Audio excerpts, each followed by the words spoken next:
அன்பானவர்களே, அன்பு வணக்கங்கள். பிரபஞ்சம் உங்களுக்கு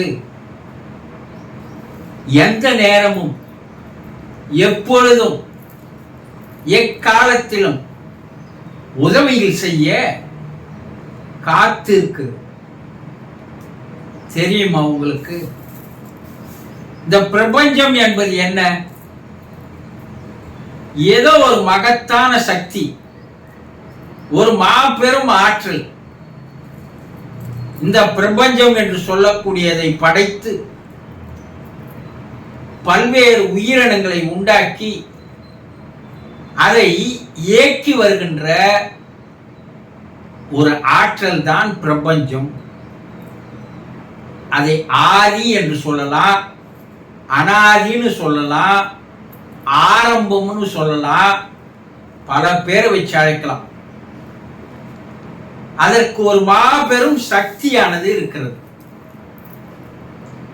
அதை பிரபஞ்ச ஆலயம் என்று சொல்லலாம். நம்ம போற ஆலயங்கள் சின்ன சின்னது. இந்த உலகத்தில் இருக்கக்கூடிய பெரிய ஆலயம் பிரபஞ்ச ஆலயம். அந்த ஆலயத்தை இயக்கி வருகின்ற கர்த்தா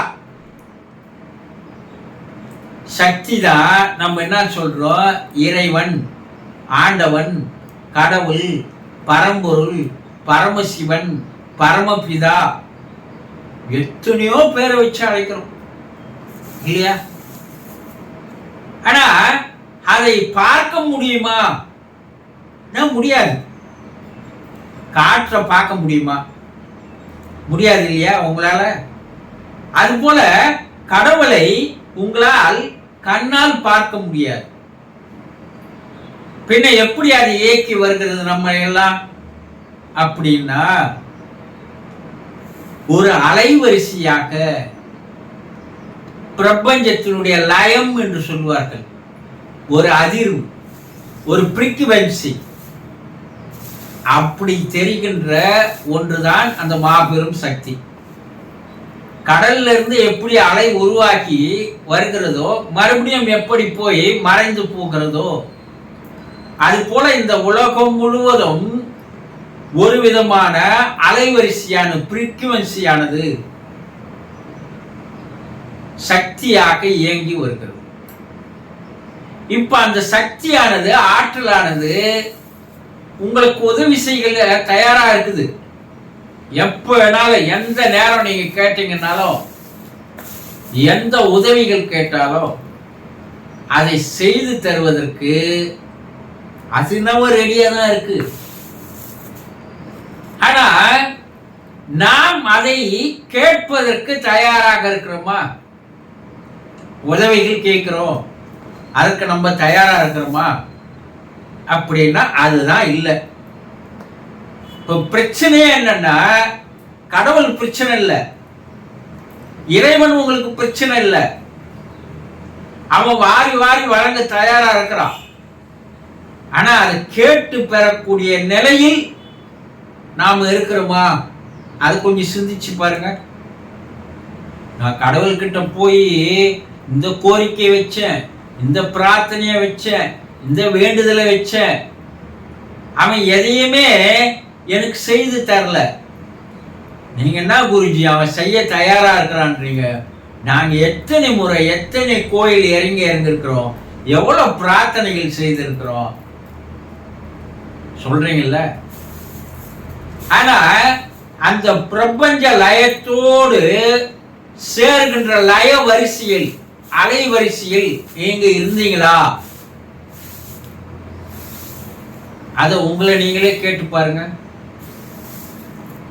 அந்த லயத்தோடு நீங்க போய் சேரணும்னா உங்களுடைய மன அலைவரிசையும் மன அலையும் அதோடு, அந்த மன லயமும் அதோடு ஒன்னா இருந்தாதான் அதோடு போய் சேர முடியும்.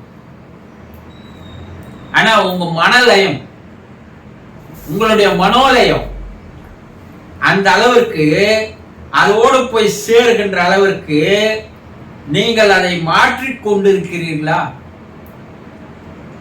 இல்லையே. உங்க மனம் எதையோ நினைச்சிட்டு இருக்குது. கோயிலுக்கு போறீங்க, கோயில்ல போயாவது உங்கள் மனம் அமைதியா இருக்குதா பாருங்க. அமைதியே இருக்காது. ஏன்னா மனம் எதையோ நினைப்பதுதான் அதனுடைய இயல்பு, அதனுடைய குணம், அதனுடைய செயலே அதுதான். அந்த மனதை அமைதிப்படுத்தி அதை ஒரு அமைதியான லயத்திற்கு எடுத்து வந்து அந்த நேரத்தில் நீங்கள் இறைவனோடு போய் சேரணும். நீங்க சேரணும்ன்ற அவசியம் இல்லை. நீங்க உங்க மனசை அமைதியான நிலைக்கு 0 பாயிண்ட் எடுத்துன்னு வந்தீங்கன்னா இறைவனே வந்து உங்களிடம் சேர்ந்துடுறான். அந்த பிரபஞ்சமே உங்களோட வந்து கலந்து விடுகிறது. இப்போ நீங்க இருக்கும் இடத்திலேயே நீங்கள் எதை கேட்டாலும் அவன் தருகிறான். பிரச்சனையே என்னன்னா அந்த இறை சக்தியானது, இறை தன்மையானது எந்த நிலையில் இருக்கிறது என்பது தெரிந்து கொள்ளாமலேயே நம்ம என்ன பண்றோம்? கோயில் கோயிலா போறோம், ஆலயம் ஆலயமா போறோம், மசூதி மசூதியா போறோம், சர்ச்சு சர்ச்சா போறோம்.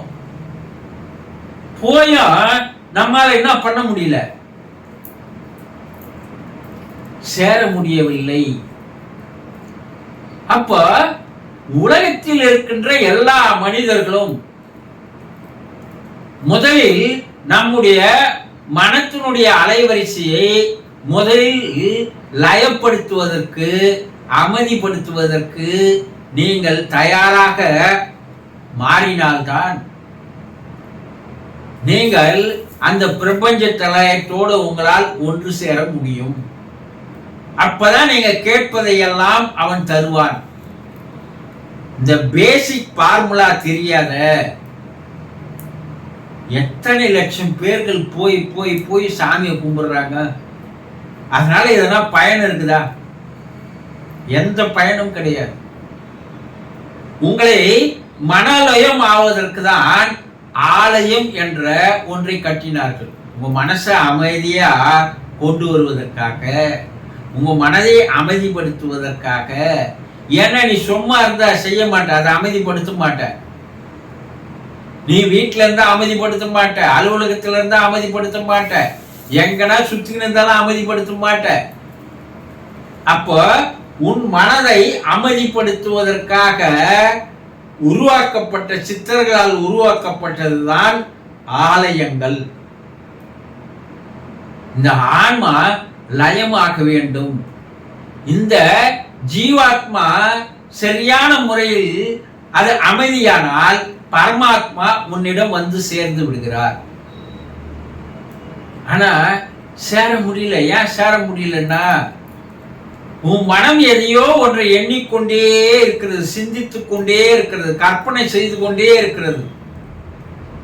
அப்ப ஒரு குளத்துல போய் உட்காடுறீங்க, ஒரு கல்ல இந்த பக்கம் போடுறீங்க, ஒரு வட்ட அலைவரிசை உருவாகுது இல்லையா?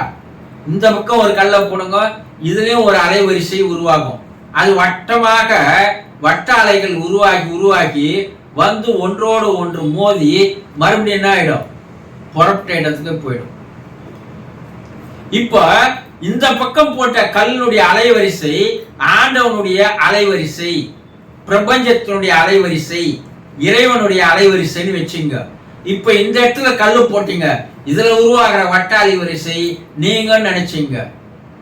அப்ப நீங்களும் அலைவரிசை உருவாக்கினே இருந்தீங்கன்னா அந்த அலைவரிசையோடு உள்ள போய் சேர முடியாது. அதனுடைய விளிம்பில் வந்து மறுபடியும் வெளியே போறீங்க. இப்போ இந்த அலைவரிசையை நீங்க நிறுத்தினீங்கன்னா, உங்க மன அலைவரிசையை நீங்க நிறுத்தினீங்கன்னா இந்த பிரபஞ்ச அலைவரிசை வியாபித்து விரிஞ்சு உங்களோட வந்து சேர்ந்து விடுகிறது. இதுதான் சிம்பிள் டெக்னிக். இது தெரியாத நான் அதை பண்றேன், நான் இதை பண்றேன், நான் அங்க போனேன், நான் மலை மேல போனேன், நீ எதை செய்தாலும் கண்ணா உனக்கு பிரயோஜனமே இல்லை. இந்த சிம்பிள் ஃபார்முலா தெரியாத நீ எத்தனை பிறவி எடுத்தாலும் உனக்கு இறைவன் உதவி செய்ய வரமாட்டான். ஆக பிரபஞ்சம் உங்களுக்கு உதவி செய்ய காத்திருக்கிறது. அதை சரியான முறையில் தெரிந்து கொண்டால் அவனிடமிருந்து நீங்க கேட்டதையெல்லாம் பெறலாம் என்பதை தெளிவாக புரிந்து கொள்ளுங்கள். சந்தோஷம்.